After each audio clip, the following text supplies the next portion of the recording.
Hello students, आज हम start करेंगे चैप्टर नंबर 7 ट्रायंगल्स का next topic inequalities in triangle. So start करते हैं हम इसे। सबसे पहले हम देखेंगे कि इनइक्वालिटीज़ का मतलब क्या होता है। तो इससे पहले जो हमने पढ़ा था टॉपिक्स वो सारे इक्वालिटी बेस्ड टॉपिक्स थे।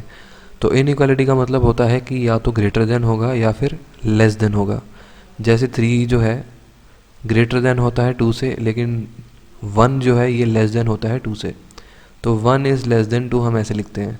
इसको हम और क्या बोल सकते हैं कि 2 इज़ ग्रेटर देन 1, और 3 इज़ ग्रेटर देन 2। तो हम इसको और क्या बोल सकते हैं कि 2 जो है वो लेस देन भी है 3 से।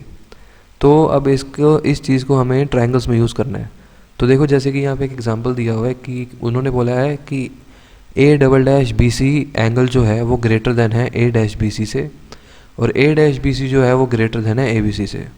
या फिर अगर हम इसको उल्टा पढ़ें तो ए बी सी छोटा है ए डैश बी सी से, और ए डैश बी सी जो है वो A double dash B C से छोटा है।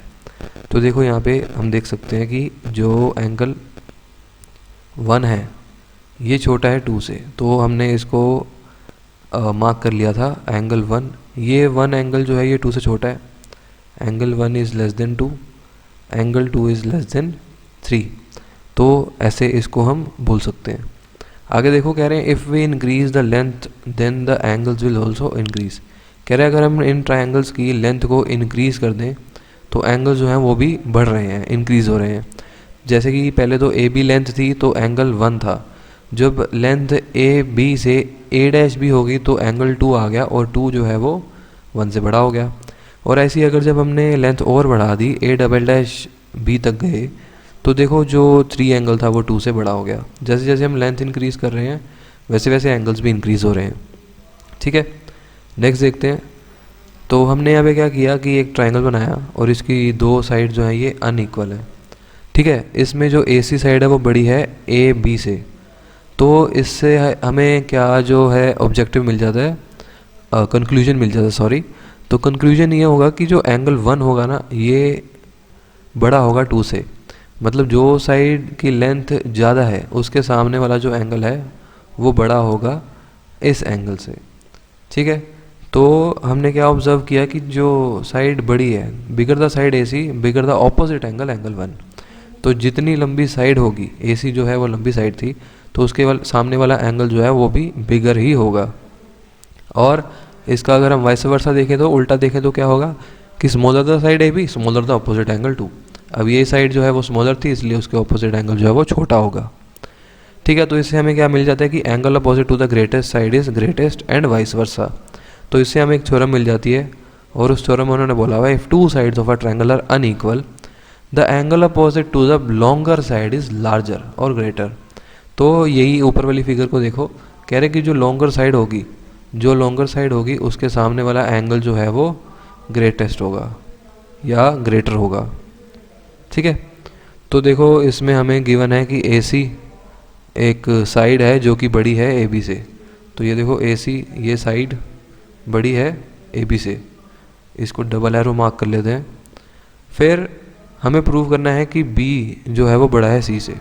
Angle B is greater than angle C, मतलब कि 1 ग्रेटर देन 2 प्रूव करना है। तो देखो हमने इसमें क्या किया है, एक कंस्ट्रक्शन की, हमने एक लाइन बनाई जिसका नाम है ए डी, और इससे क्या होगा कि ए बी और ए डी दोनों इक्वल हो जाएंगे। मतलब ए बी डी एक आइसोसेलेस ट्रायंगल बन जाएगा। अब क्योंकि देखो ए बी और ए डी दोनों इक्वल हैं तो हमने ना इसका यूज़ कर लिया, क्योंकि A B A D equal थे, ये दोनों साइड्स इक्वल हैं। तो जो हमने पहले थ्योरम्स पढ़ी थी 7.2 एंड 3, उससे हमें क्या मिल जाएगा कि एंगल 1 जो है ये 1 डैश के इक्वल हो जाएगा। Angle opposite to equal sides are equal, ये हमने पहले थ्योरम पढ़ी थी, तो उससे हमने 1 और 1 डैश को इक्वल कर लिया। उसके बाद क्या हुआ कि जो 1 है एंगल 1 जो है ये एक्सटीरियर एंगल है। ये जो 1 डैश है ये एक्सटीरियर एंगल था 3 और 2 के लिए। तो इसमें हमने एक्सटीरियर एंगल प्रॉपर्टी लगा दी और 1 डैश इक्वल्स टू 2 + 3 कर लिया। ये हो गया हमारी फर्स्ट इक्वेशन। अब देखो, क्योंकि हमने ऊपर प्रूव किया हुआ है कि 1 और 1 डैश इक्वल हैं, तो जो 1 डैश की वैल्यू होगी वो 1 की भी वैल्यू होगी, मतलब एंगल 1 भी 2 और 3 के इक्वल हुआ फिर। तो देखो कह रहे हैं since angle 1 is equal to the sum of 2 angles. अब क्योंकि एंगल 1 2 एंगल्स का सम है, तो एंगल 1 जो है वो अकेला ही बड़ा होगा एंगल 2 से, और ठीक है एंगल 1 जो है वो अकेला ही बड़ा होगा एंगल 3 से भी, 2 से भी बड़ा होगा 3 से भी बड़ा होगा। लेकिन हमने प्रूव क्या करना था कि एंगल 1 जो है वो 2 से बड़ा है। तो देखो ये चीज़ हम ऐसे प्रूव कर सकते हैं इस मेथड से। तो आई होप आपको ये समझ में आया हो, ठीक है। और आपको अगर नहीं समझ में आया तो ज़रूर कमेंट में ज़रूर पूछिएगा, मैं बिल्कुल रिप्लाई करूँगा। एंड इसके बाद देखो थ्योरम नंबर 7.7 आ जाती है। तो ये 7.6 की वाइस वर्सा थ्योरम है। कह रहे the in any triangle the side opposite to the larger greater angle is longer. तो पहले हमने क्या किया, अगर साइड लार्जर है तो एंगल ग्रेटेस्ट होगा। कह रहे हैं अगर अब एंगल ग्रेटेस्ट है तो प्रूव कर दो कि साइड जो है वो लॉन्गर होगी। इसकी उल्टी थ्योरम आ गई। तो सबसे पहले तो ड्रॉ करनी है एक लाइन बी डी। तो उससे क्या होगा कि ए डी और ए बी जो है ये दोनों इक्वल हो जाए, ए डी और ए बी दोनों इक्वल हो जाए, ऐसी कंस्ट्रक्शन करनी है, ठीक है। तो अब इसमें हम क्या कर सकते हैं कि अब हमें प्रूव तो वैसे ये करना है कि बी जो है एंगल मैक्सिमम होना चाहिए।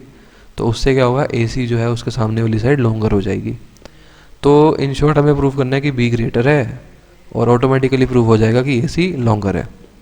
अब देखो क्योंकि हमने कंस्ट्रक्शन में किया था कि A D A B equal है दोनों, तो देखो ए डी के अपोजिट एंगल जो है एंगल 1 ये इक्वल हो जाएगा ए बी के अपोजिट एंगल 1 डैश के, ठीक है। ये हो जाएंगी angle opposite to equal side वाली थ्योरम, इसको हमने ले लिया फर्स्ट।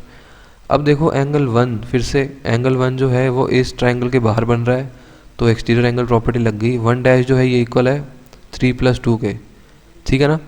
और क्योंकि 1 डैश 1 के भी इक्वल था तो जो 2 + 3 है वो 1 के भी इक्वल होगा फिर, ठीक है। तो इससे हमें क्या मिला कि जो एंगल 1 है वो अकेला ही एंगल 2 से भी बड़ा है और अकेला ही एंगल 3 से भी बड़ा है, लेकिन हमें सिर्फ 1 और 2 चाहिए थे।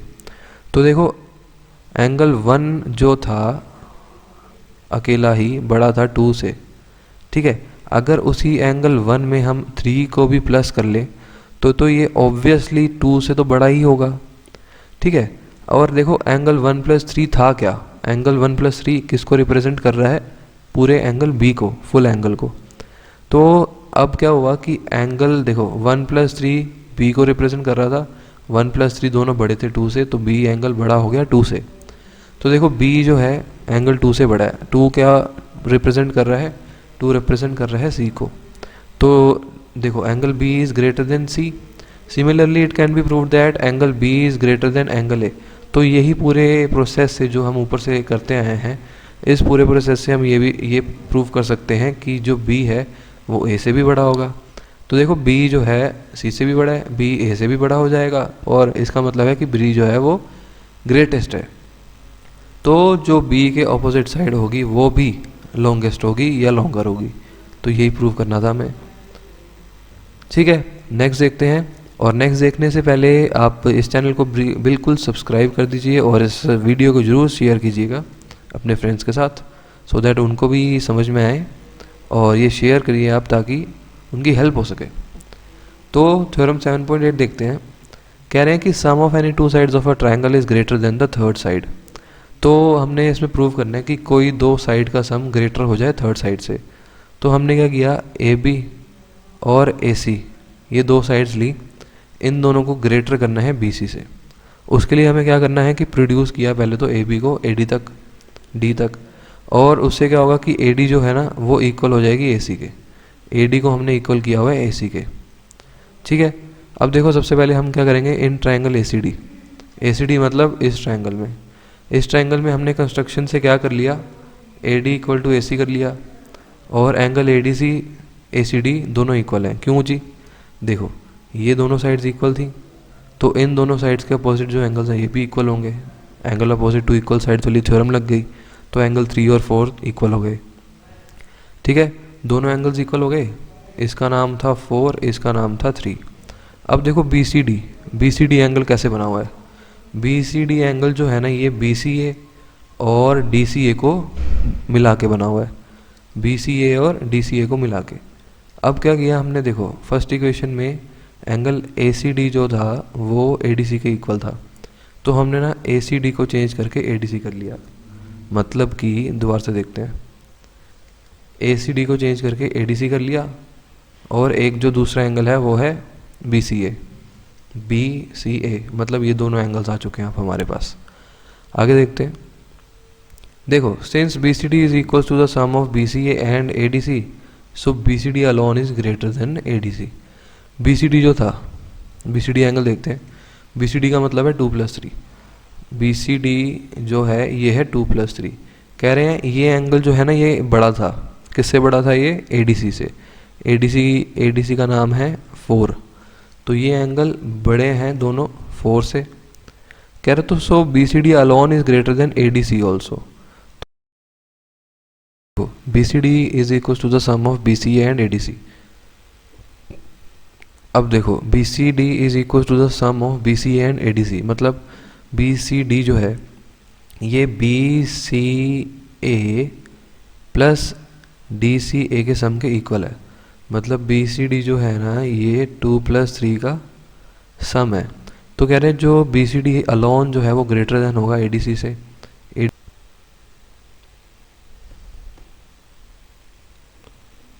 इसके बाद आती है थ्योरम 7.8। तो 7.8 में उन्होंने बोला हुआ है कि जो ट्रायंगल की दो साइड्स हैं, कोई भी दो साइड्स, उनका सम जो है वो ग्रेटर होगा थर्ड साइड से। मतलब ये एक ट्रायंगल है और इसमें हमें प्रूफ की कोई ज़रूरत नहीं है ख़ास। तो इसमें हमने ये मतलब ये हमें पता होना चाहिए कि इस ट्रायंगल के अंदर कोई भी ट्रायंगल हो, चाहे तो जैसे ये ABC एक ट्रायंगल है, हमें जरूरी नहीं है कि ये वाला ट्रायंगल लेना है। तो ABC ट्रायंगल के अंदर उन्होंने बोला है कि ये स्टेटमेंट, ये इंपॉर्टेंट है बस। तो AB प्लस AC जो है इसका सम ग्रेटर देन होगा हमेशा BC से। ऐसे ही AB प्लस कोई दूसरी साइड BC भी हो सकती है, इन दोनों का सम ग्रेटर देन हो सकता है AC के। तो कोई भी दो साइड्स का पेयर हो सकता है, ऐसा कुछ फिक्स नहीं होगा इसमें। तो ये थी हमारी लास्ट थ्योरम। आई होप आपको यहाँ तक समझ में आया होगा। एंड अगर आपको कोई भी डाउट है तो प्लीज़ कमेंट में ज़रूर पूछिए, और जो स्टडी मटेरियल है वो आपको डिस्क्रिप्शन में प्रोवाइडेड है। And thank you for watching, and do support our channel by subscribing the channel and do press the bell icon. Thank you very much, take care.